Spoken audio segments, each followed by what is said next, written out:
Hello, ഇന്നത്തെ ഉച്ചയൂണ് കണ്ടാലോ? അപ്പോൾ കുറേയായില്ലേ ഉച്ചയൂണിൻ്റെ വീഡിയോ ഒക്കെ ഇട്ടിട്ട്. അപ്പോൾ ആദ്യം തന്നെ മീൻ കറി വെച്ച് സ്റ്റാർട്ട് ചെയ്യാം. അപ്പോൾ മീൻ നല്ലപോലെ കഴുകി എടുത്തിട്ട് അതിലേക്ക് കുറച്ച് പുളിവെള്ളവും കുറച്ച് ഉപ്പും കുറച്ച് മുളക് പൊടിയും ഇട്ട് നല്ലപോലെ ഒന്ന് മിക്സ് ആക്കിയിട്ട് ഒന്ന് മാറ്റി വെക്കാം.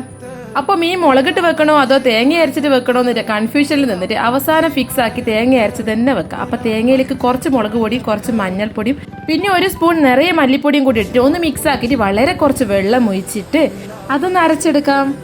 അപ്പോൾ മീൻകറി വെക്കുമ്പോൾ എപ്പോഴും മൺചട്ടിയിൽ തന്നെ വെക്കണം, അതാണ് അതിൻ്റെ ഒരു പെർഫെക്റ്റ് ടേസ്റ്റ്. അപ്പോൾ എൻ്റെ ചട്ടി പൊട്ടിപ്പോയ സ്ഥിതിക്ക് നമുക്ക് എന്തായാലും ഈ ഒരു നോൺ സ്റ്റിക്ക് പാൻ വെച്ച് അഡ്ജസ്റ്റ് ചെയ്യാം. അപ്പോൾ ഇതാ ഒരു പാൻ അടുപ്പത്ത് വെച്ച് അതിലേക്ക് ആവശ്യത്തിന് മാത്രം വെളിച്ചെണ്ണ വെച്ചെടുക്കാം. പിന്നെ കടുകും കുറച്ച് ഉലുവയും ഇട്ടൊന്ന് പൊട്ടിച്ചെടുക്കാം. എന്നിട്ട് അതിലേക്ക് കുറച്ച് ഉള്ളിയും 2 തക്കാളിയും 2 പച്ചമുളകും ഇട്ട് ഒന്ന് വഴറ്റിയെടുക്കാം. അതിനുശേഷം നമ്മൾ അരച്ച് വെച്ച അരപ്പില്ലേ അത് ഇട്ട് കൊടുക്കാം.